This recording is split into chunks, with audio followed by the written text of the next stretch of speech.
Assalamualaikum warahmatullahi wabarakatuh.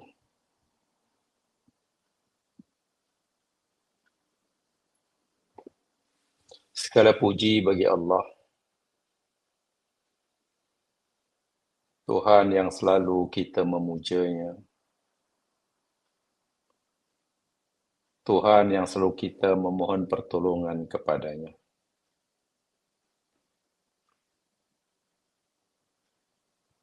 Kita hendaklah sentiasa kembali kepadanya, memohon ampun darinya atas segala keterlanjuran dan dosa kesilapan kita. Sesiapa yang Allah beri petunjuk, maka tidak ada siapa pun yang dapat menyesatkannya. Dan sesiapa yang Allah sesatkan, maka tiada siapa yang boleh memberinya petunjuk. Ketahuilah, sesungguhnya sebaik-baik percakapan adalah firman Allah, Al-Quranul Karim. Sebaik-baik bimbingan, petunjuk adalah bimbingan dan petunjuk Nabi Muhammad sallallahu alaihi wasallam. Dan seburuk-buruk perkara adalah perkara baharu yang diada-adakan di dalam agama, di dalam ibadah. Dan ketahuilah, sesungguhnya perkara baharu yang diadakan di dalam masalah ibadah adalah bid'ah adanya.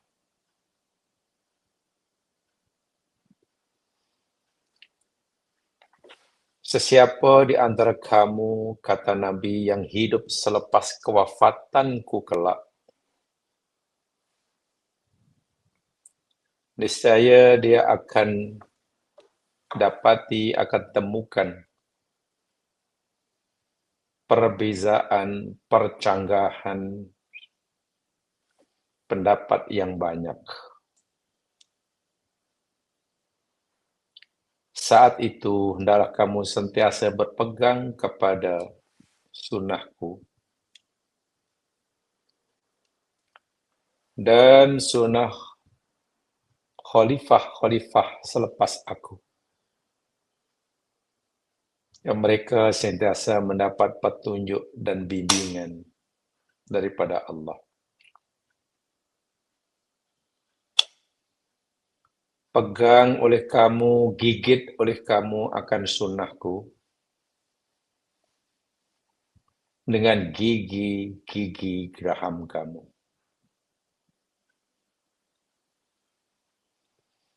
Allahumma ya Allah,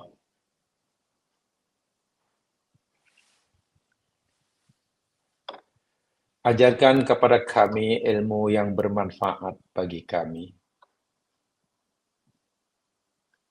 dan berilah kemanfaatan bagi setiap ilmu yang Kau ajarkan kepada kami. Ya Allah, berilah oleh-Mu kefahaman kepada kami tentang ajaran agama-Mu. Ajar pada kami, mudahkan kepada kami, ya Allah, untuk kami dapat memahami maksud dan kehendak yang Engkau maksudkan dan kehendakkan melalui firman-firman-Mu. Ya Allah, berikanlah kami keteguhan, kemampuan untuk terus istiqomah berada di atas jalan-Mu, jalan yang telah dicontohkan oleh Nabi kekasihmu Muhammad sallallahu alaihi wasallam, sehingga engkau panggil kami kelak pada saat yang engkau telah tetapkan bila ianya telah tiba. Amin ya rabbal alamin.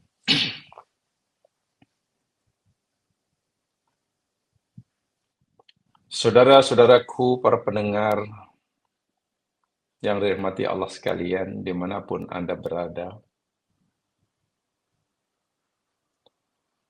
bagi menzahirkan rasa syukur kita kepada nikmat yang Allah berikan pada kita, kita manfaatkan masa dan peluang yang Allah berikan pada kita untuk memahami, seterusnya mendapatkan pengajaran daripada firman-firman sucinya. Wabil khusus melalui kisah nabinya yang sangat sempurna dan terbaik, Yusuf alaihi salam, yang telah dimaklumkan oleh Allah, telah dimaklumatkan oleh Allah sebagai ahsanul qasas, sebaik-baik cerita. Bukan kerana semata-mata kerana kisah Nabi Yusuf merupakan kisah yang terlengkap daripada awal hingga akhir dalam satu surah,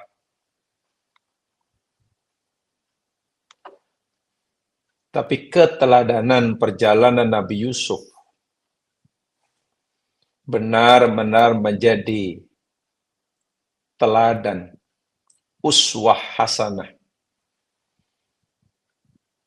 bagi setiap lapisan generasi kita hari ini.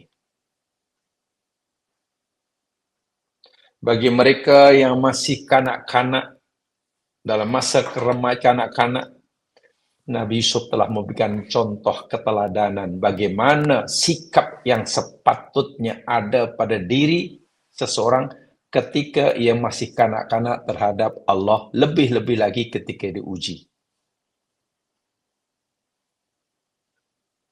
Keteladanan Yusuf ketika diuji oleh Allah semasa kanak-kanak campak dalam perigi, itu luar biasa.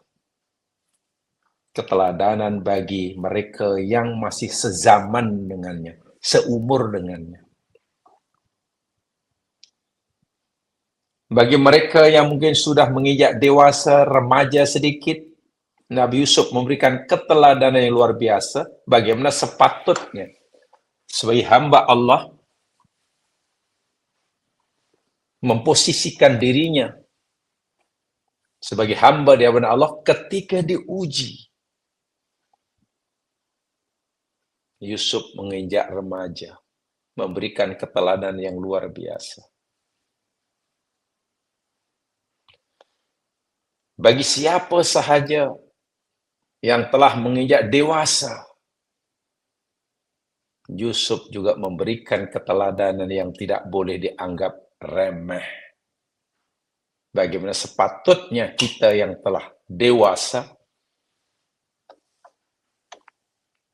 menentukan sikap dalam perjalanan hidup kita ini, lebih-lebih lagi ketika diuji. Dan bagi mereka yang sedang diuji dengan kesenangan, kemewahan, kekuasaan, Nabi Yusuf juga memberikan teladan yang tidak boleh diabaikan, tidak boleh dipandang sebelah mata. Bagaimana Yusuf memanfaatkan dan menggunakan nikmat Allah yang berupa kekuasaan, kedudukan, kemewahan Lebih-lebih lagi terhadap orang-orang yang dahulu sebelumnya telah menzalimi dirinya. Ini tidak mudah. Kuasa di tangannya, semua ucapannya dipatuhi oleh pegawainya. Tiba-tiba orang-orang yang dahulu menzaliminya, mencampakkannya dalam perigi, memfitnahnya, menjualnya, ya hamba sahaya, memenjarakannya dalam keadaan yang sangat lemah. Saat itu Yusuf punya kemampuan untuk membalas kejahatan mereka. Ada peluang. Tapi Yusuf memilih untuk memaafkannya. Bukan sekadar memaafkannya. Yusuf berjanji dia akan mengungkit-ungkit kesalahan mereka. Bukan itu saja. Yusuf malah membalas kejahatan mereka dengan kebaikan. Ini benar-benar manusia yang Allah ciptakan untuk kita teladani. Benar keteladanan Muhammad sangat lengkap. Tapi ingat, ini para nabi. Pasti berikan keteladanan untuk dicontohi oleh seluruh umat manusia yang inginkan keridhaan Allah. Ayat yang kita hendak pelajari, ayat 101 hari ini bukan ayat kemuncak dari kisah Yusuf, dari perjalanan Yusuf. Setelah Nabi Yusuf mendapatkan lulus dalam berbagai ujian, diuji dengan kesusahan, lulus. Diuji dengan kesenangan, kemewahan, kekuasaan, berjaya, lulus. Apa yang diinginkan oleh Yusuf? Bahkan sepatutnya apa sebenarnya yang masih patut ditakuti dan dikhawatirkan? Bukankah diuji dengan susah? Kesusahan sudah berjaya, lulus. Diuji dengan kesenangan, sudah berjaya, lulus. Apalagi yang dikhawatirkan? Sepatutnya. Tapi ada satu perkara yang masih patut ditakutkan dan dikhawatirkan. Karena jika yang satu ini, yang terakhir ini gagal, kejayaan-kejayaan sebelumnya berupa sabar terhadap ujian, syukur terhadap nikmat, menjadi tidak ada nilainya. Apa dianya? Mari kita pelajari sama ayat 101. Ini kemuncaknya. Keteladanan yang Nabi Yusuf berikan kepada kita. A'udzu billahi minasyaitonir rajim. Rabbi qad ataitani minal mulk wa 'allamtani min ta'wilil ahadits fatiras samawati wal ard anta waliyyi fid dunya wal akhirah tawaffani muslima wa alhiqni bis salihin. Rabbi, wahai Tuhanku, qad ataitani, sungguh Engkau telah memberikan kepada aku minal mulki, juga daripada kekuasaanmu. Engkau berikan sebagian kekuasaanmu kepada aku dengan mudah, dan pemberianmu, bukan kuasa itu pemberian yang besar. Kenapa? Di sini guna kalimat ata. Ata yakti itu maknanya sesuatu yang datang, atau kalau pemberian yang mudah, gitu ya. Dan sesuatu yang diberikan itu benda yang besar, yang agung. Saya itu kalau Al-Quran, bila Allah firman, berikan kitab pada Nabi, berikan kitab mujizat, Allah berikan ata. Bukan a'ta. A'ta memberi, ata pun memberi. Ata diguna pakai pada objek yang agung. Yang diberikan itu benda yang mulia, yang agung. Ini dia. Bahasa mudah, Nabi Yusuf mengakui, ya Allah, kekuasaan itu hanya milikmu, ya Allah. Bahkan Al-Malik, sifat yang maha kuasa itu adalah sifatmu, ya Allah. Sangat agung, sangat mulia. Tapi engkau berikan sebagian itu, milikmu itu, ya Allah, kepada hamba-Mu ini dengan mudah. Perkara yang sangat agung engkau berikan pada hamba-Mu ini dengan mudah. Subhanallah. Itu satu. Ya, Yusuf mengakui ini. Yang kedua, wa'allamtani min ta'wilil ahadis. Ya Allah, dan engkau telah mengajarkan kepada aku, engkau telah memberi aku ilmu. Ilmu mana dengannya aku dapat mentakbir mimpi dengan tepat. Sebab ada mimpi yang betul, ada mimpi yang bohong, ada mimpi ya daripada syaitan. Ilmu yang Allah berikan pada Yusuf berapa mentak mimpi. Masya Allah. Ilmu yang sangat-sangat disanjung dan diakui kehebatannya pada masa itu. Sehingga ia menjadi dijadikan asbab, salah satu asbab Yusuf keluar daripada penjara. Kita sudah tahu itu. Nabi Yusuf puji lagi Allah, Fatiras samawati wal ard. Asalnya ya. Ya Fatiras samawati wal ard, wahai zat yang menciptakan beberapa langit dan bumi. Anta waliyyi fid dunya wal akhirah. Engkau ya Allah satu-satunya pelindungku, penjagaku, pengatur, pentadbir segala urusan aku. Senang susahnya, lapar atau kenyangnya, masa aku dalam campak dalam perigi, masa aku dijual, masa aku difitnah, engkau ya Allah pelindung aku satu-satunya di dunia. Dan aku yakin engkau juga waliyyi fil akhirah. Tidak ada ya Allah yang lebih aku cintai selain engkau. Engkaulah kekasihku, wali. Engkaulah zat yang paling aku ingin sekali dekat denganmu, wali.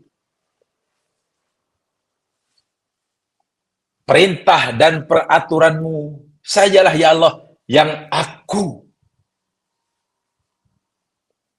lakukan. Yang aku lindungi. Yang aku bela. Wali. Aku mohon ya Allah, aku menjadi walimu. Karena aku berusaha untuk menjadi wali engkau. Aku wali engkau, maknanya aku sentiasa mencintai engkau. Aku sentiasa ingin berdekat dengan engkau. Aku sentiasa membela ajaran engkau. Maknanya kita wali Allah. Bila kita sudah jadi wali kepada Allah, Allah pun akan jadi wali kita. Allah dekat dengan kita, Allah cinta kita, Allah melindungi kita. Dunia, akhirat. Senang.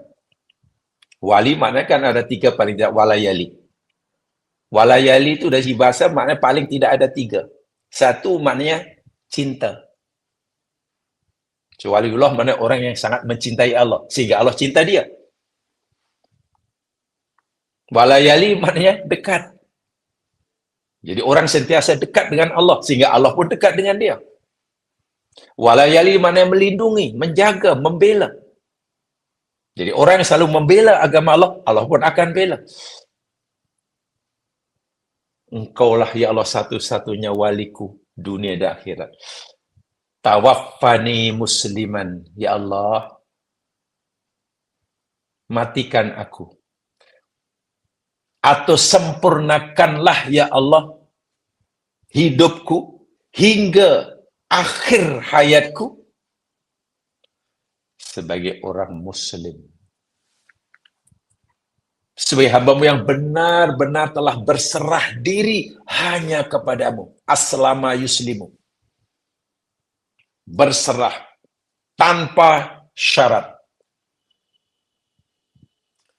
total submission. Dan nanti di akhirat, wa alhiqni bis-sholihin. Mula daripada alam barzah, ya Allah, pertemukan aku.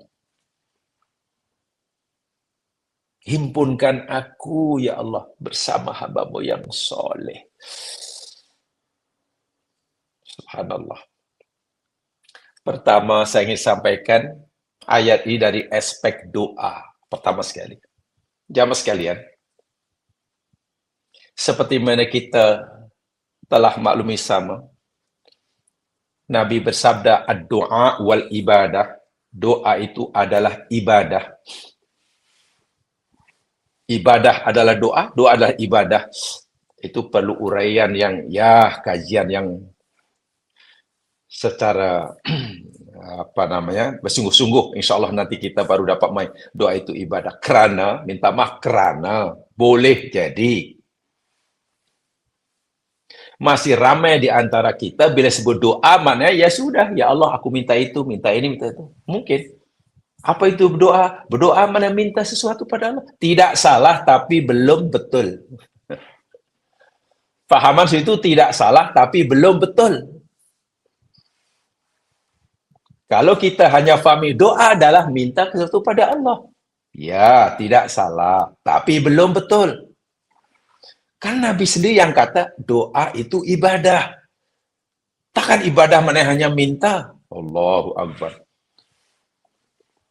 Bahkan definisi ibadah telah kita pelajari sama. Atau bahkan tujuan kita dicipta untuk ibadah. Kalau tujuan kita dicipta oleh Allah untuk ibadah, dan ibadah itu doa itu ibadah, berarti tujuan kita dicipta untuk berdoa. Lalu kalau doa difahami hanya minta, ya sederhana sekali. Apa? Itu kaitan dengan doa. Bincangkan itu. Dalam ayat ini, Nabi Yusuf memberikan contoh pada kita melakukan dua doa sekaligus. Doa ada dua. Satu doa ibadah, namanya doa zikir. Yang satu doa masalah, berisikan permohonan. Doa ibadah, yakni doa zikir, doa puji-pujian. Dan itu hak Allah. Allah adalah satu zat yang berat dipuji. Diakui kasih sayangnya, diakui nikmatnya, diakui kebesarannya, apa sajalah. Itu hak Allah. Dan kita wajib memberikannya. Allah ada hak, dan kita wajib memberikannya. Apa hak Allah? Iyyaka na'budu. Ibadah, ibadah. Itu hak Allah. Sebab itu Nabi kata, ya Allah, Engkau yang maha kuasa. Nah, itu pujian. Itu doa ibadah. Segala kuasa adalah milikmu. Malikal mulki. Itu pujian. Doa ibadah. Dan kalaupun sekarang aku ada sedikit kuasa di negeri Mesir ini, kuasa itu pun adalah milikmu dan pemberianmu dan akan kembali kepadamu. Allahu Akbar. Ini doa ibadah. Dipuji Allah puas-puas. Itu hak Allah. Ya Allah, Engkau ni maha mengetahui. Al-Alim. Semua makhluk ini tidak punya ilmu sikit pun kecuali apa yang Engkau ajarkan kepadanya. Jangankan hamba-Mu sebagai manusia, ya Allah. Para malaikat-Mu pun tidak punya ilmu walaupun sikit kecuali ilmu yang Kau ajar kepadanya. Malaikat-Mu sendiri pun mengakuinya. La ilma lana illa ma'lam tanah. Maka kalaupun hari ini, ya Allah, aku ada ilmu. Ilmu tentang takbir mimpi, ilmu tentang mengurus ekonomi, ilmu tentang mentadbir kerajaan. Ya, itu pemberianmu, itu ajaran kamu, ya Allah. Alam tani. Itu ilmu yang engkau berikan padaku. Yusuf merasa tidak punya apa-apa. Karena segala yang ada adalah milik Allah, dari Allah, kembali pada Allah. Ini benar-benar doa ibadah yang luar biasa. Sekaligus menyadari akan kehambaannya. Kuasa milikmu, daripadamu, pemberianmu ya Allah, dan nanti akan kembali kepadamu. Hambamu tak ada punya apa-apa. Kepandaian aku mengurus negara Mesir, mentadbir mimpi, dan bla bla bla, itu adalah milikmu ya Allah, pemberianmu, dan akan kembali kepadamu. Hambamu tidak punya apa-apa. Tengok, ini puji, itu hak Allah. Allah punya hak untuk kita kata begitu. Dan kita ada kewajiban untuk bersikap seperti itu. Itu namanya doa ibadah. Benar-benar Yusuf telah mengajar kita tentang apa itu makna asrarul istirja wa asrarul hauqalah.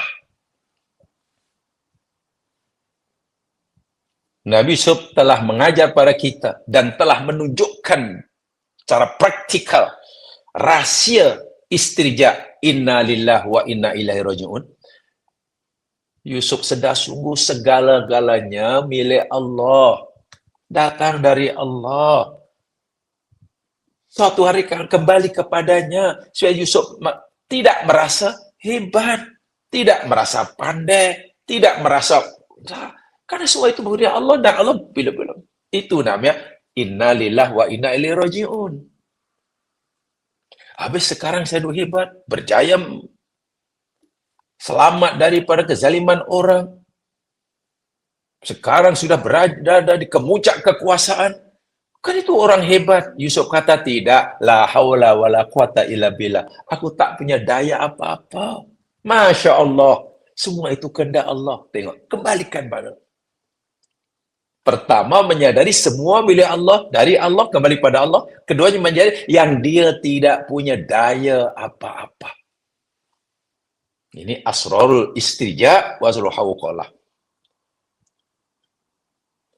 Nah, mengakui seperti itu, menzahirkan seperti itu adalah doa ibadah. Wajib kita berikan pada Allah karena Allah ada hak. Itu.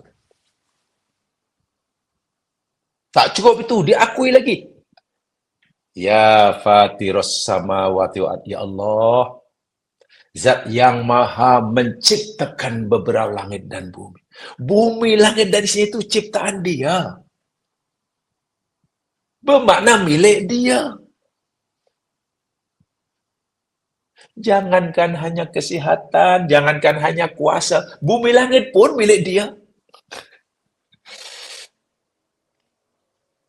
Kalau dah bumi langit milik dia, lalu apa yang menjadi milik kita? Lalu kenapa kita merasa memiliki? Apa yang Allah berikan, yang dimiliki, diberikan pada kita, bukan untuk kita miliki. Bukan. Tapi itu amanah.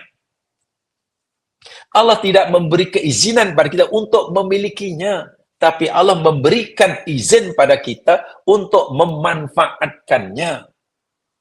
Bagi melaksanakan tugasan yang dia amanahkan kepada kita. Aqimu salat, dirikan salat. Salat mesti berdiri. Kalau ada rukuk, salat mesti menutup aurat. Lalu Allah bagi kita baju, pakaian. Itu bukan untuk kita miliki, untuk kita manfaatkan. Kesehatan bukan untuk kita miliki. Sebab itu, kalaulah kita sedar dari awal bahwa segala-galanya bukan milik kita, tapi milik dia. Datang daripada dia. Suatu hari akan kembali pada dia. Semasa Allah ambil apa yang jadi miliknya, sabar itu menjadi mudah. Innalillahi wa inna ilaihi raji'un itu menjadi mudah. Karena di awal-awal kita tidak pernah merasa memilikinya. Hanya merasa berkewajiban menjaga amanahnya. Memanfaatnya sesuai dengan kehendaknya. Dalam sungguh sebenarnya ajaran yang Nabi Yusuf tunjukkan pada kita ini melalui ayat ini. Ini namanya doa ibadah. Ini namanya iyyaka na'bud. Memberikan apa yang jadi milik Allah. Yang jadi hak Allah. Hukumnya wajib. Berdosa jika kita tidak melakukannya. Dan pujiannya tak cukup itu. Yusuf teruskan puja, anta waliyyi fid dunya wal akhirah. Itu luar biasa itu. Itu luar biasa ya Allah. Aku ya Allah, diriku ini tidak mati walaupun tak mampu melawan. Ketika aku campak dalam perigi, karena engkau melindungi aku hidup. Niat dan hajat mereka untuk membunuh aku, ya Allah, gagal karena engkau lindungi aku. Coba, apakah itu usaha Nabi Yusuf sehingga selamat daripada perigi buta? Mana boleh, kanak-kanak macam mana nak panjat? Engkau juga, ya Allah, yang menghendaki aku ditemukan oleh peniaga yang abdud dunya, lalu aku dijual menjadi hamba abdi. Hilang kemerdekanku sekelip mata. Itu pun, ya Allah, balayah engkau. Rupanya itu cara engkau melindungi aku. Bahasa mudahnya beginilah. Kalau kita halusir, kalaulah ya Allah, aku tak dicampakkan oleh abang-abangku dalam perigi. Walaupun niat mereka nak bunuh aku, tapi engkau menghendaki lain. Ya mana mungkin aku akan ditemukan oleh peniaga. Peniaga yang abdud dunia. Tak mungkin kan aku akan ditemukan oleh ahli peniagaan yang abdud dunia. Yang materialistik. Tapi kalau aku tidak ditemukan, katalah, tidak dijual, dilakukan oleh peniaga yang materialistik, dan tidak dijual ke Mesir, mana aku sampai ke Mesir? Mesir tak pernah terbayang, mana itu Mesir, aku tak kenal. Aku di Mesir. Mana aku boleh sampai istana Mesir? Kalau aku tidak di sana, macam mana aku akan menjadi sasaran fitnah perempuan bangsawan Mesir? Yang dengan itu akhirnya, Masya Allah, walaupun aku nampaknya difitnah, tapi itu hanya anggapan orang Mesir saja, perempuan Mesir yang aku ni jahat. Tapi engkau tahu, ya Allah, aku tidak melakukan apa-apa. Engkau lindungi aku. Aku dimasukkan penjara. Aku tak berdaya melawan. Tapi itu rupanya pelindungan engkau. Kalaulah aku tak masuk penjara, mana mungkin aku bertemu dengan dua banduan dalam penjara. Dan kalau tak jumpa mereka, mana mungkin mereka tanya aku tentang takbir mimpi. Kalau mereka tentang takbir, mana mungkin aku mentakbir mimpinya. Lalu mana mungkin yang aku ini engkau beri ilmu mentakbir mimpi. Dengan buat itu, rentetan peristiwa kehidupan, episode kehidupan yang Yusuf ini, benar-benar itulah pelindungan Allah, penjagaan Allah dengan sangat halus sikit. Kalau tidak kali ini aku tidak, kalau sekarang aku, kalau ya Allah, benar-benar pelindungan engkau pada diri ini sangat sempurna. Halus memang, sehingga tidak mudah dibaca dari zahirnya dengan mata kasar pada awalnya. Tapi bila dihalusi, ya Allah. Allah rupanya bukan sekadar Rahman Rahim, Allah bukan sekadar Hakim, Allah juga Latif. Lembut. Cara Allah memberikan kisah penuh dengan kelembutan, sangat halus, hatta ramai hamba yang tidak nampak bahwa itu rahmat Allah. Coba macam mana kita nak memahami bahwa dicampak dalam perigi itu sebagian rahmat Allah. Macam mana kita nak memahami bahwa dimasukkan dalam penjara tanpa berkesan itu adalah tanda Allah sayang. Kita baca di zahir memang tak faham. Tapi kalau kita halusi lagi, masuk ke dalam, Masya Allah. Dan Nabi Yusuf sedar itu. Hingga kalimah anta wali fidul akhirah, Yusuf melakukan doa ibadah namanya. Puji Allah, puji. Kalau dalam Fatihah ini nama iyyaka na'bud. Nabi Yusuf telah memberikan apa yang menjadi hak Allah. Nabi Yusuf telah melakukan apa yang diminta oleh Allah kepadanya. Sekarang Nabi Yusuf melakukan doa masalah. Doa masalah yakni minta sesuatu untuk dirinya daripada Allah. Minta daripada Allah apa yang diberikan oleh dirinya. Tadi memberikan kepada Allah apa yang dihak Allah. Iyyaka na'budu. Sekarang iyyaka nasta'in. Doa masalah. Dan doa masalah yang dipanjatkan oleh Nabi Yusuf luar biasa mulianya. Tawaffani muslimah. Ada dua. Tawaffani muslimah. Yang kedua, wa alhiqni bisolihin. Ya Allah, wafatkan aku ya Allah dalam keadaan muslim. Nabi Yusuf bukan minta mati ya, minta nanti bila sudah tiba ajalnya, bila sudah cukup ajal yang Allah tetapkan, tawafah itu mana kan cukup, bukan mematikan sebenarnya ya. Tawafah itu mana cukup. Sehingga ada perbezaan dalam istilah wafat dengan maut, itu ada perbezaannya. Wafat dalam bahasa Melayu mati, maut pun mati, tapi penggunaannya dalam Al-Quran berbeza. Mati itu merujuk pada pisahnya ruh dan jiwa dari jasad. Itulah namanya mati. Maut. Bila roh kita dan nafsun kita berpisah dengan jasad kita, Quran gunakan istilah maut. Yang bahasa Melayunya mati juga. Tapi bila ajal yang Allah tetapkan semenjak azali, umur hambaku ini 75 tahun, 6 bulan, 14 hari, 3 jam, 3 minit, 3 second umpamanya. Dah tekan dah. Nikmat yang aku tetapkan bagi hambaku ini nanti sepanjang hayatnya ini.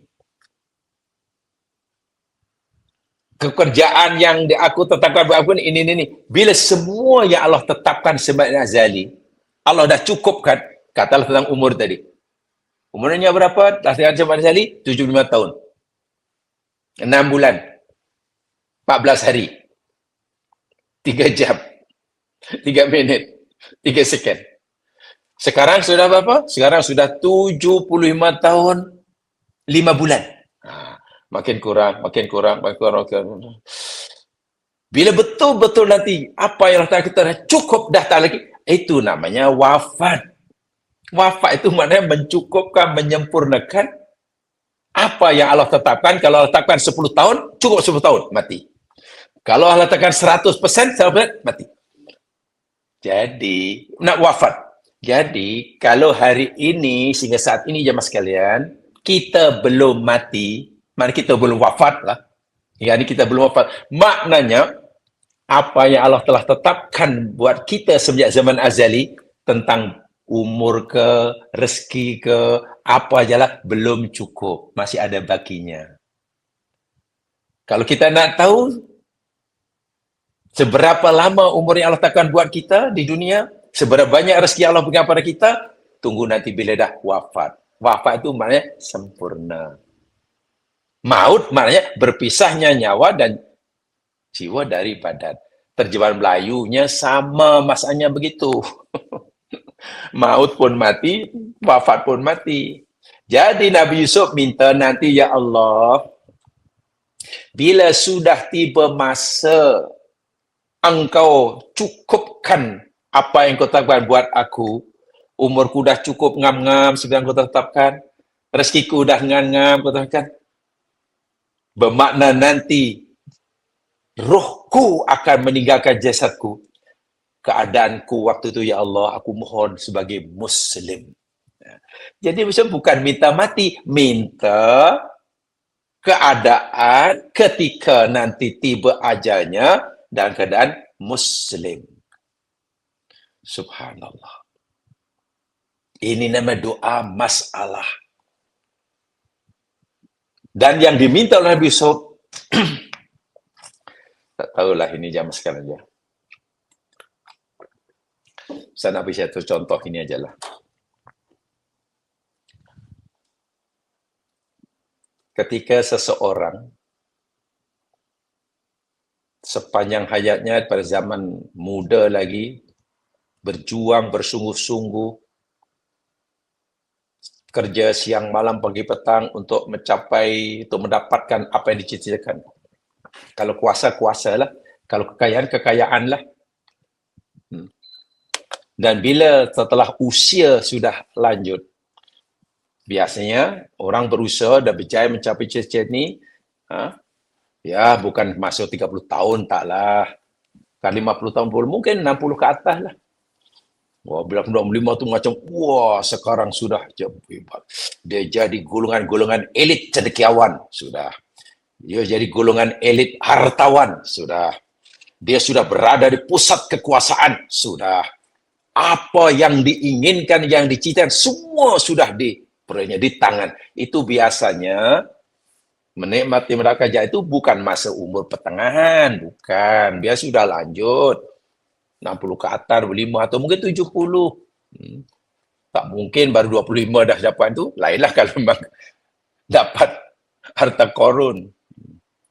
Pertanyaan saya. Bila manusia sudah berpenat-penat berusaha bagi mewujudkan cita-citanya berpuluh-puluh tahun, dan sekarang apa yang diharapkan, yang diminta itu telah berada di tangannya, biasanya apa ya? Permintaan yang selalu dipanjatkan biasanya apa ya? Mungkin kepada kita akan kata, ya Allah, ya Tuhanku, karena segala cita-cita hamba-Mu Engkau telah kabulkan, ya Allah, setelah hamba penat 60 tahun lebih berjuang, ya Allah. Tolong ya Allah, beri hamba-Mu peluang untuk menikmati kejayaan ini lama sikit, ya Allah. Walaupun umurku sudah 70 tahun, ya Allah, beri aku kesihatan, ya Allah, supaya dapat menikmati kejayaan. Walaupun umurku sudah laju, ya Allah, tolong beri, ya Allah, peluang pada aku untuk dapat menikmati segala kekayaan. Bahasa mudah, ya Allah, tolonglah, janganlah ajal menjemputku. Kalau boleh lama sikit, ya Allah. Kalau hamba berpenat-penat selama 60 tahun bekerja, ya, supaya adil bagilah hamba peluang untuk menikmati kejayaan 60 tahun. Demi itu. Tapi Yusuf tidak. Justru ketika berada di kemuncak kejayaan dunia, Yusuf ingat mati. Ini luar biasa ya mas sekalian. Apa pengajaran yang boleh kita ambil daripada yang diajar Yusuf? Ketika orang berada di kemuncak kekuasaan, kemuncak kejayaan, harta benda, jadi ada pegawai yang semua taat setia, malah ingat mati. Jamaah sekalian, banyak pengajaran yang boleh kita ambil. Yang pertama, hidup adalah ujian. Itu sudah jelas ya. Hidup adalah ujian. Sama ada baik ataupun buruk. Senang atau susah. Sehat atau sakit. Dunia adalah darul bala lal jaza. Negeri ujian, bukan negeri balasan. Ya. Masa susah kita di ujian kesusahan, kita hendaklah bersabar. Masa senang pun ujian. Kalau kita nak lulus, kita mesti bersyukur, tidak menyalahgunakan. Susah, sabar, senang, syukur, sabar, syukur. Itu yang dia lulus selama hidup. Dan itu perlu mujahadah. Itu perlu mujahadah, tidak boleh relax, kena terus-menerus. Hingga bila kita ini boleh terlepas daripada ujian yang tidak ringan ini, hingga matilah. Hingga mati. Selagi kita belum mati, jamaah sekalian, ujian ini tidak akan berhenti. Allah Subhanahu wa taala berfirman, wa'bud rabbaka hatta ya'tiyakal yaqin. Surah Al-Hijr ayat 99. Sembahlah oleh kamu akan Tuhanmu. Abdikan dirimu kepada Tuhan penciptamu. Berapa lama ya Allah aku mesti memperhambakan diri kepadamu, merasa diri ini tidak punya apa-apa kecuali melainkan apa yang kau berikan? Hingga bila ya Allah engkau wajibkan hamba ini untuk terus patuh kepadamu, sabar terhadap musibahmu, syukur padamu. Allah kata, hatta ya'tiyaka yaqin. Hingga datang pada kamu kematian lah. Maknanya sebelum kita mati, masa untuk kita diuji, ya belum tamat. Falam yaj'alillahu ta'ala li'ibadatil mu'min amadan intaha ilaihi qablal maut. Allah sekali-kali tidak menjadikan bagi orang mukmin untuk terus beribadah kepadanya sama dengan ibadah dengan mensyukuri nikmatnya atau sabar terhadap ujiannya, masa yang akan tamat, akan berhenti sebelum mati. Mana selagi kita belum mati, ujian itu akan terus sabar, syukur, sabar, syukur. Tak ada rehatnya. Nabi Yusuf alaihissalam berjaya mengarungi ujian susah, berjaya menghadapi ujian senang. Jadi kalau ingin segera mendapatkan nikmat, ya ingat matilah. Sebab selagi belum mati, dia wajib bersyukur nikmatnya, sabar pada ujiannya. Yang entah, jangan-jangan malah tak berjaya nanti. Bahasa mudah lah, bahasa mudah. Ini contoh yang untuk mudah kita pahami lah ya mas kalian. Hanya untuk memudahkan pemahaman ya. Katalah umur yang Allah tetapkan buat kita, katalah ada 70 tahun, katakanlah. Masa muda 70 tahun. Semasa umur kita 55 tahun, katalah. Allah telah menilai kita sebagai hambanya yang telah berjaya mengarungi ujian, sabar dengan musibahnya, syukur dengan nikmatnya. Dalam bahasa mudahnya, ketika umur kita baru 55 tahun, bahwa umur yang Allah tekan ada 70 tahun. Masih ada 15 tahun nih. Kita sudah bergelar waliullah. Tadi dalam ayat tadi, wali. Kita waliullah dan Allah mengaku kita walinya karena kita menjadikan Allah si wali kita. Mana sudah sangat dekat, Allah sangat cinta semua. Katakanlah, ini untuk memudahkan pemahaman aja ya. Tiba Allah suruh malaikat jumpa kita. Katalah malakul maut lah. Disuruh Allah untuk jumpa kita. Hai manusia, hamba Allah. Aku ni malakul maut diutus oleh Tuhanmu. Umur kamu sekarang sudah 55 tahun. Sedangkan umur yang Allah tetapkan sebagai azal untuk kamu 70 tahun. Maknanya kamu masih ada baki 15 tahun. Sekarang ini, walaupun umur kamu baru 55 tahun, kamu telah berada sangat dekat dengan Allah. Kamu sangat dicintai oleh Allah. Kamu sudah diakui lulus dalam menghadapi bala ujian Allah. Jadi, jika kamu mau jumpa Allah sekarang, maknanya matilah. Kalaulah kamu mau aku cabut nyawa sekarang, kamu akan terus diterima oleh Allah. Radiyah mardiyah. Terus diterima oleh Allah. Kamu sudah dekat dengan Allah. Sekarang kamu pilih mana? Kamu mati sekarang dan kamu akan terus diterima oleh Allah karena kamu sudah dekat dengan Allah, waliullah. Atau kamu masih mau menghabiskan Baki umur kamu yang masih ada 15 tahun lagi. Coba kalau kita jawab dengan hati yang paling dalam. Saya yakin tidak ada orang yang memilih untuk malaikat, jangan mati sekarang, walaupun bila aku mati sekarang Allah terus terima, aku nak gunakanlah 15 tahun ni lama lagi, macam-macam aku boleh buat. Belum tentu 15 tahun yang bagi kita mampu mempertahankan kedudukan kita saat itu. Jadi hamba yang baik, sesuai kekasih Allah, belum tentu. Apalagi meningkatkannya. Jangan-jangan nanti malah undur ke belakang. Mana lebih besar? Peluang yang masih ada 15 tahun untuk menikmati kehidupan di dunia?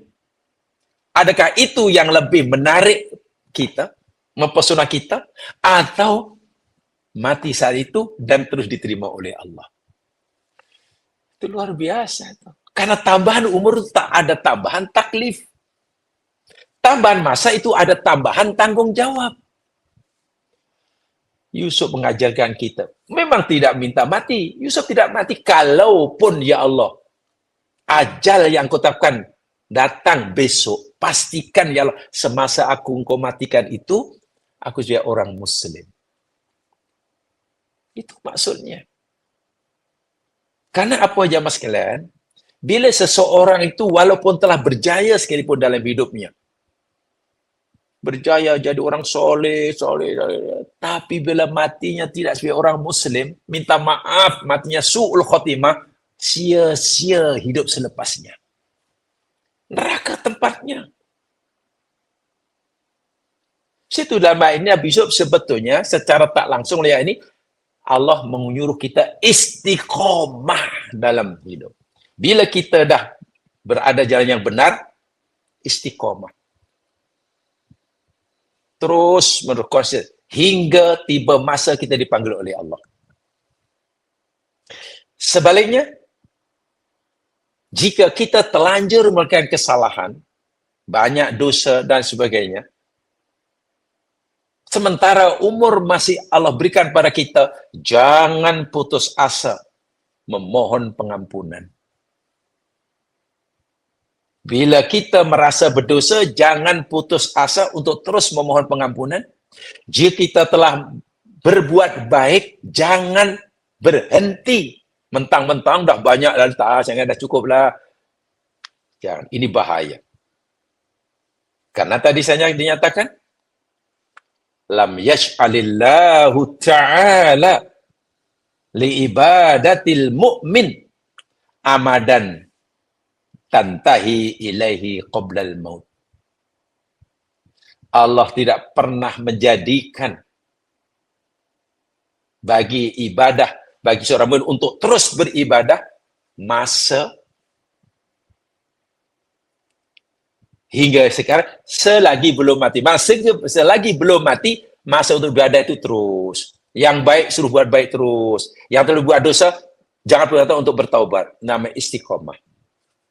Karena apa? Rahasianya begini. Sebaik manapun seseorang itu, sebanyak manapun amal ibadah seseorang itu, selagi ajal belum menjemputnya, surga baginya belum pasti. Saya ulangi.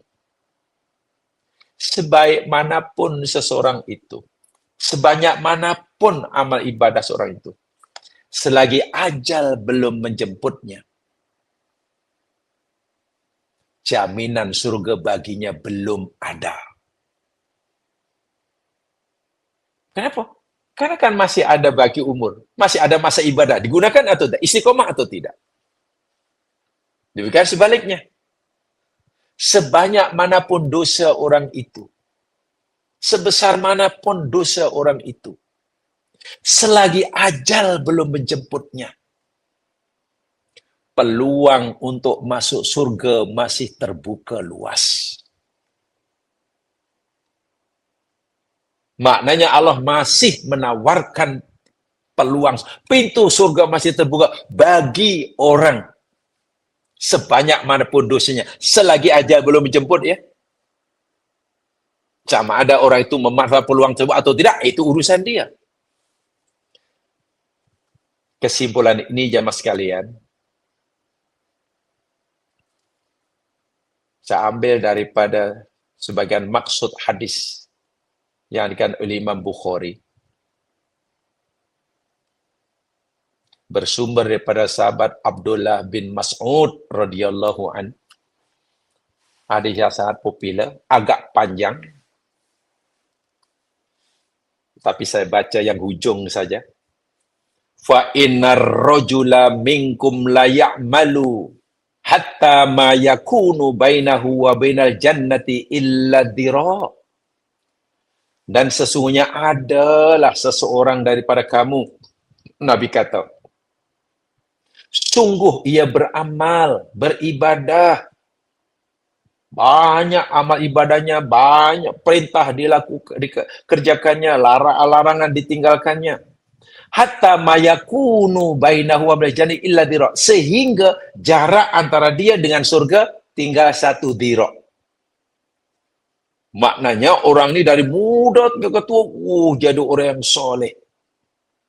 Tapi belum boleh masuk surga karena belum mati.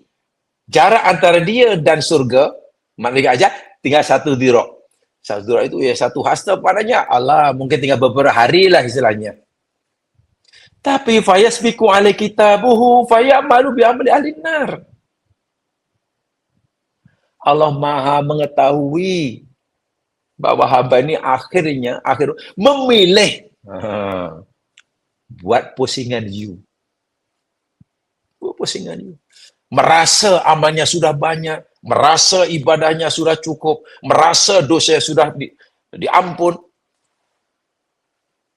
Walaupun karena sudah lama dilakukan, tapi karena belum mati dia kata, apa salahnya lah sesekali aku buat salah, aku buat dosa. Lagi pula aku tak pernah buat dosa. Apa salahnya sesekali buat maksiat. Lagi pula aku tak pernah buat maksiat. Aku rajin bertaubat.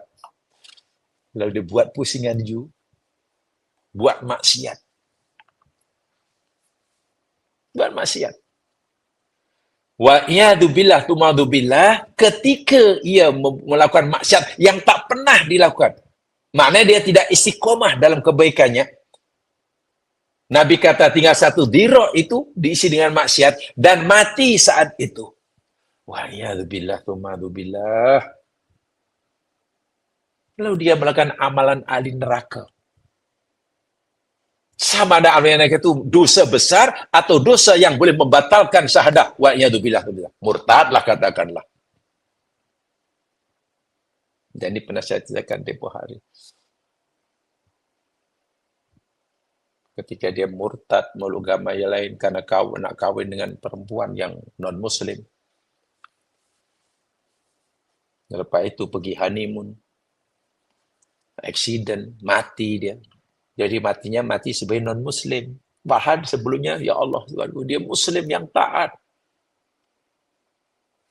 Tengok. Tinggal 1 dira, tidak istiqomah. Sementara ada wa ya'malu ma yakunu bainahu wa bainan nari illa dira. Dan ada di antara kamu ya'malu ahli nar. Banyak dosa itu, dosa maksiat, macam-macam. Sehingga jarak antara dia dengan neraka tinggal 1 dira. Fa'asbiqu 'alal kitab fayamalu bi amali ahli jannah. Dia buat pusingan you. Datang kesedaran, datang keinsafan. Menyesal tak sudah, menangis, membasahi pipinya dengan genangan air mata penyesalan. Rasa takut yang mendalam terhadap ancaman yang Allah ancam pada dia karena dosanya. Tapi hatinya penuh dengan harapan bahwa Allah itu Maha Pengampun jika ia minta. Ketika ia dalam proses bertaubat, ajal menjemputnya, masuk surga. Wah, ya Allah, sebelumnya. Coba kita bayangkan saja. Agaknya berapa lama bekas ahli sihir Fir'aun menjadi orang mukmin? Yang pasti tidak bertahun-tahun kan. Kalah belaga sihir dengan Musa, karena Musa bukan ahli sihir.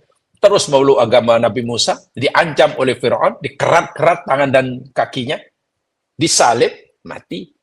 Ya, bukan hanyalah beberapa hari jadi mukmin, masuk surga. Walha sepanjang hayatnya ia ahli sihir. Syirik besar. Bayangkan kalau dia mati sebelum melawan Nabi Musa, neraka. Tengok hujung hayatnya. Istiqomah. Berapa banyak dosa, berapa besar dosa orang membunuh 100 nyawa. 99 campur 1. Dahlah dosanya. Banyak besar belaka. Dia buat pusingan you. Jarak dia dengan dia sudah sangat hampir, tapi buat pusingan you. Ingin bertaubat, pergi ke satu tempat yang dicadangkan oleh orang alim. Belum pun sampai destinasi yang dituju. Di tengah jalan. Malakul maut menjemputnya, ajal menjemputnya. Ya Allah, masuk surga. Itu hadis bagi tahu kita. Bermakna Nabi Yusuf menyuruh kita istiqomah. Bila kita sudah baik, hingga ajal menjemput. Karena kalau kita istiqomah dalam kebaikan, hingga ajal menjemput, mati kita mati husnul khotimah. Bagi yang mungkin terlanjur buat dosa, merasa dosanya banyak, jangan putus asa. Qul ya ibadiyalladzina asrafu ala anfusihim. Katakan, wahai Muhammad, wahai hambaku yang telah melampaui batas diri mereka, la taqnatu min rahmatillah, janganlah kamu putus asa daripada mencari rahmat Allah. Kamu banyak dosa, jangan putus asa mencari pengampunan Allah. Jangan, teruskan. Selagi nyawa masih di kandung badan, kata orang. Selagi malakul maut belum menjemputmu. Walaupun sehari, gunakan sebaik-baiknya. Nanti kalau itu kamu manfaat dan Allah terima, Allah padamkan kejahatan kamu. Masa silam kamu yang gelap, Allah padamkan, Allah beri kamu masa depan yang cerah, walaupun kamu hanya sempat berada dalam kebaikan beberapa ketika. Sebenarnya kalau kamu tidak istiqomah, buat baik dah bertahun-tahun, di hujungnya, entah macam mana, belum mati, tak istiqomah, tergerak hati, teringin sesekali. Allahu Akbar. Mati ketika itu. Quran ada cerita itu. Bal'am bin Ba'ura, yang boleh baca kitab-kitab tafsir. Apa kata Ibnu Abbas, siapa Bal'am bin Ba'ura? Pakar kitab Taurat. Makbul doanya. Tapi matinya, ya Allah, su'ul khotimah. Seperti Nabi Yusuf, ya Allah, ada satu, ya Allah, yang paling aku takuti. Aku pernah engkau uji di tempat dalam perigi. Aku pernah diuji dari hamba abdi. Engkau pernah uji aku menjadi sumber fitnah. Engkau telah uji aku masuk penjara. Sekarang kau uji dengan kekuasaan. Sekarang kau uji dengan orang menzalimi aku depan mata aku dalam keadaan lemah. Pusat lemah, aku kuasa. Aku berjaya, Allah bilang. Tapi ya Allah, tinggal satu, ya Allah. Semua itu tidak ada maknanya bagi aku. Tidak bermanfaat bagi aku jika saat engkau mematikan aku nanti, aku tidak sebagai orang Muslim. Bahasa mudahnya, saat engkau mematikan aku nanti, tidak husnul khotimah. Husnul khotimah itu kemuncak kejayaan seorang. Kalau orang yang masa silamnya penuh dengan amal soleh, matinya tidak husnul khotimah, itu pun sia-sia hidupnya. Apatah lagi yang masa silamnya amal solehnya tak banyak. Tapi tidak bermakna yang penting hujungnya sebelumnya jahat pun tak apa. Bukan begitu ya. Bukan begitu. Nabi Yusuf memberikan contoh daripada awal. Diuji dengan sabar. Diuji dengan kesenangan, syukur. Ketika berada di kemuncak ya Allah, matikan aku. Ingat mati. Inilah Nabi Yusuf. Karena nanti bila Allah sudah matikan dalam keadaan husnul khotimah, ya permintaan yang kedua Allah kabulkanlah. Wa alhiqni bis solihin. Ya Allah, pertemukan aku ya Allah. Kumpulkan aku ya Allah dengan yang soleh. Ya, di alam barzah nanti kumpul orang soleh, di akhir kumpul orang soleh. Dalam perjalanan ke destinasi terakhir kumpul orang soleh, di surga kumpul orang soleh. Jadi yang kedua itu adalah ya apa dipanggil akibat daripada kemakbulan doa yang pertama. Kalau doa yang pertama tawafani musliman Allah kabulkan, selepasnya itu ikut aja lah. Alhim bisolihin itu pastilah, pasti. Tapi ingat, justru ketika seseorang berada di kemuncak kejayaan, ingat mati. Itu tidak mudah kecuali orang yang hatinya memang sudah terlatih, terdidik semenjak kanak-kanak. Sebab biasanya seseorang bila sudah berada di kemuncak kejayaan, apalagi dia mencapainya penuh dengan jerih payah, dengan keringat dan air mata, bila terpayah biasanya minta, ya Allah panjangkan umurku, ya Allah. Beri aku kesempatan untuk menikmati kejayaanku, ya Allah. Selama sama dengan masa yang aku susah payah mendapatkannya. Jika hambamu mendapatkan sampai selama 60 tahun, ya Allah beri hambamu 60 tahun untuk menikmatinya. Biasanya. Kalau boleh begitu, kalau lebih baik, ya Allah 2 kali ganda. Justru ingat mati. Ketika orang telah berjaya menjalankan tugas khalifah Allah dan hamba Allah, ya Allah, matikan aku dan kaum muslim. Ya Allah, kalau engkau nak matikan hamba-Mu minggu depan sekalipun, matikan dalam keadaan muslim. Kalau engkau matikan tahun depan pun, keadaan muslim. Maknanya, selagi engkau belum matikan aku, ya Allah, tolong beri hamba istiqomah. Sekarang hamba muslim, ya Allah, dan hamba mau sentiasa dalam keadaan muslim ketika nanti ajal menjemput. Itu namanya istiqomah. Dan istiqomah ini luar biasa. Rasulullah Shallallahu Alaihi Wasallam dalam hadis Muslim daripada Sufyan bin Abdullah Ats-Tsaqafi radhiyallahu an. Sufyan bin Abdullah Ats-Tsaqafi pernah bertanya pada Rasulullah, ya Rasulullah, qul li fil islami qawlan la as'alu anhu ahadan ba'dak. Ya Rasulullah, tolonglah beritahu aku. Cakaplah buat aku ya Rasul tentang Islam.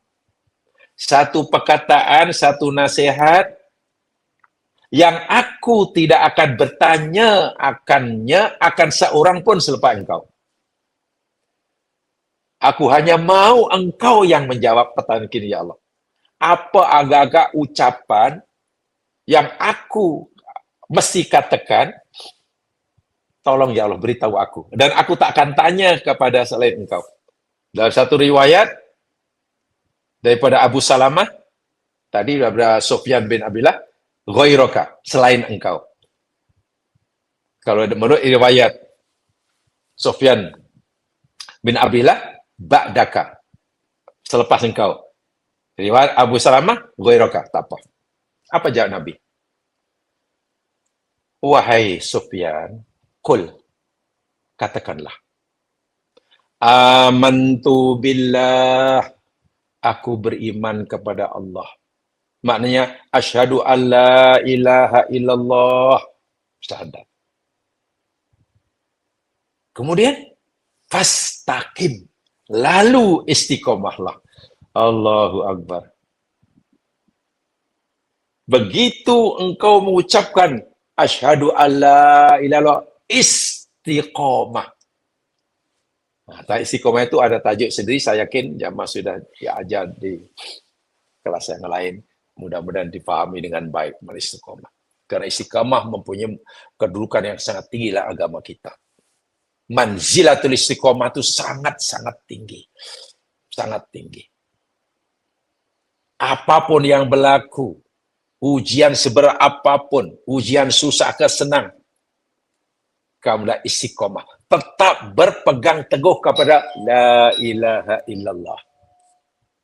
Jangan kepada yang lainnya. Itu kata Rasul Shallallahu Alaihi Wasallam.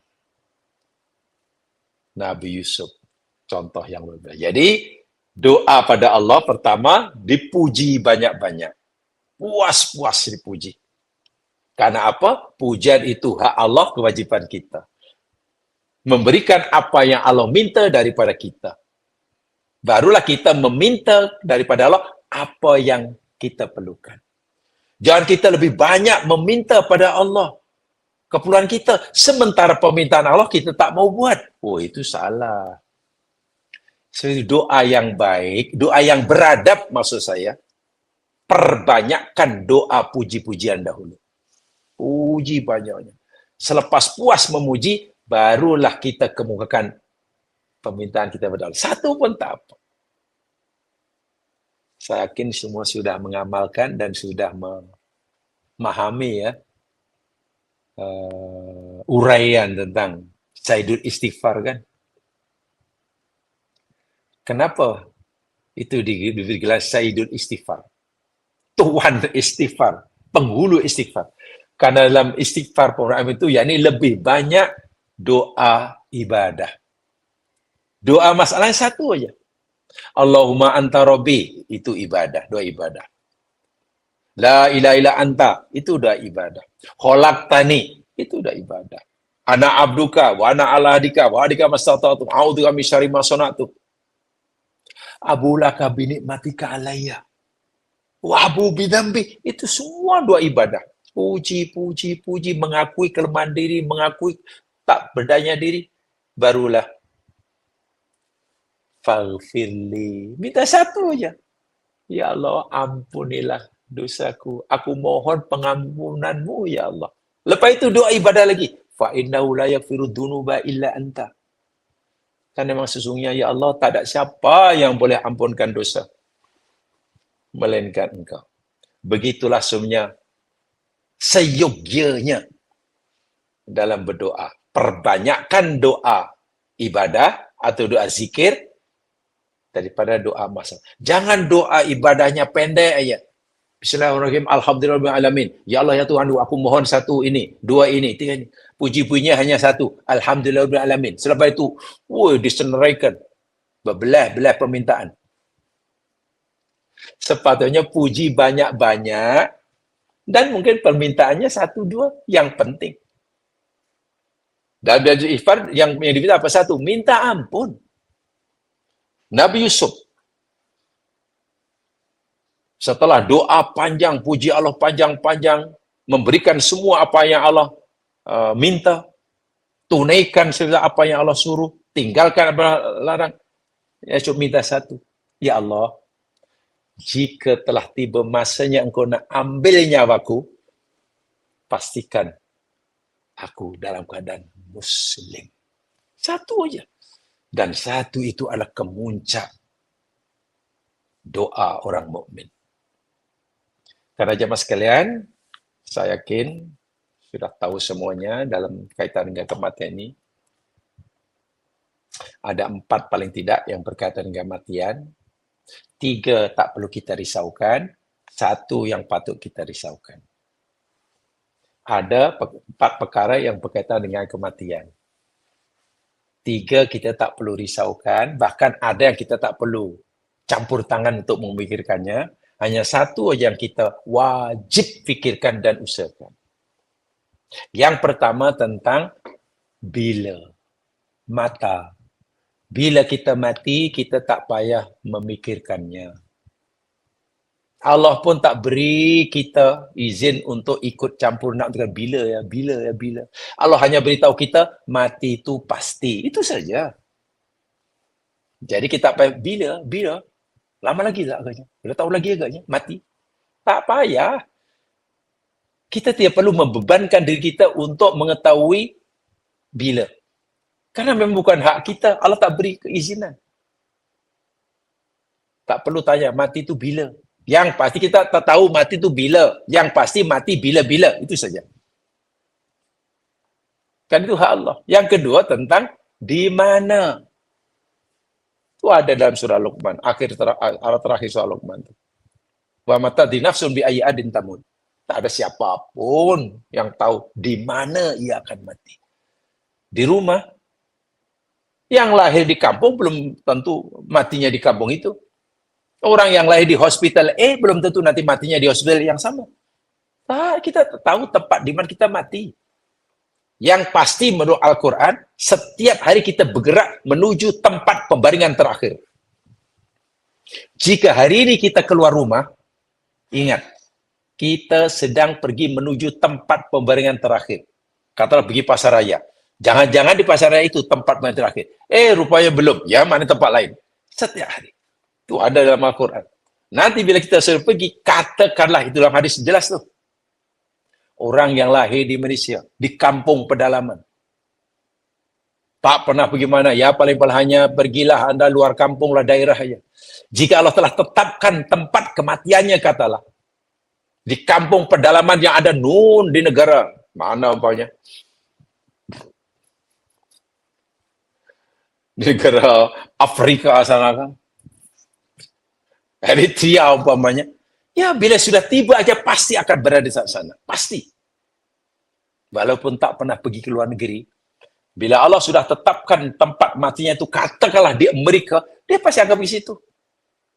Nah, tentang tempat, jangan pikirkan itu insyaAllah. Yang ketiga mungkin cara.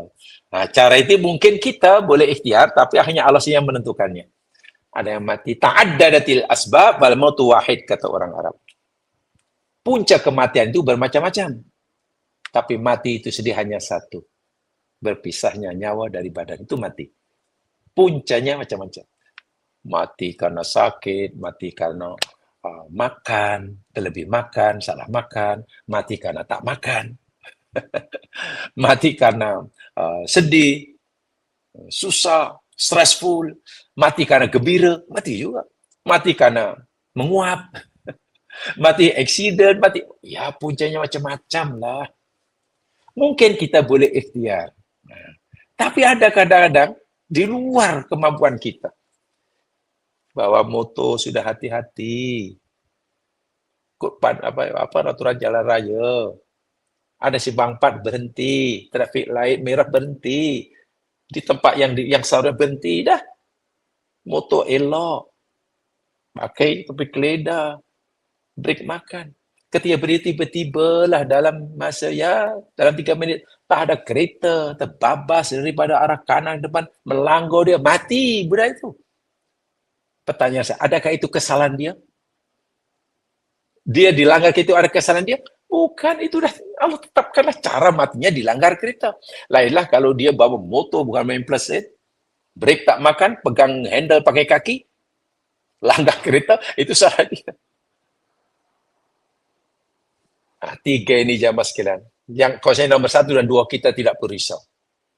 Yang ketiga itu mungkin kita boleh ikhtiar tapi akhirnya Allah mendekat. Yang keempat ini yang wajib kita fikir. Keadaan ketika kita mati. Su'ul khotimah atau husnul khotimah. Itu yang Allah usahakan. Allah beri kebebasan pada kita untuk memilihnya.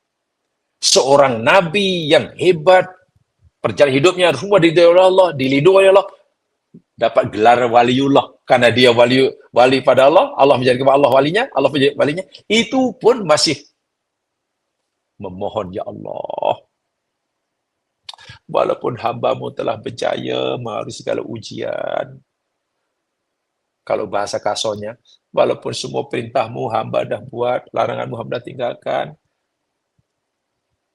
tapi hamba belum mati. Nanti bila mati, ya Allah pastikan mati aku Muslim. Tengok. Kekhawatiran itu wajib di situ. Wajib di situ. Yang lain bolehlah takut sikit-sikit, tapi yang patut kita khawatirkan yang paling besar sekali, yakni ketika ajal menjemput. Menjemput. Jadi jangan salah faham, dan ini sebenarnya Nabi bukan minta mati. Tak boleh minta mati, ya Allah, kau minta tanda matikan sajalah, mati tak boleh. Yang diminta ya ini keadaan ketika mati. Bila ajal dah tiba, matikan kami seperti ini. Begitu maksudnya. Ya. Dan itu banyak Nabi Muhammad pun berikan contoh. Jamaah sekalian, sementara itu saya akan sampaikan uraian tentang ayat 101 ini. Mungkin nanti ada tambahan, kalau sempat disampaikan di kesempatan yang lain. Yang benar pada Allah jua, silap kelemahan saya sendiri. Subhanakallahumma bihamdika asyhadu an la ilaha illa anta astaghfiruka wa atubu ilaik. A'udzu billahi minasyaitonir rajim. Wal 'asri innal insana lafi khusr illa alladziina aamanu wa 'amilus shalihaat wa tawassaw bil haqqi wa tawassaw bis sabr. Assalamualaikum warahmatullahi wabarakatuh.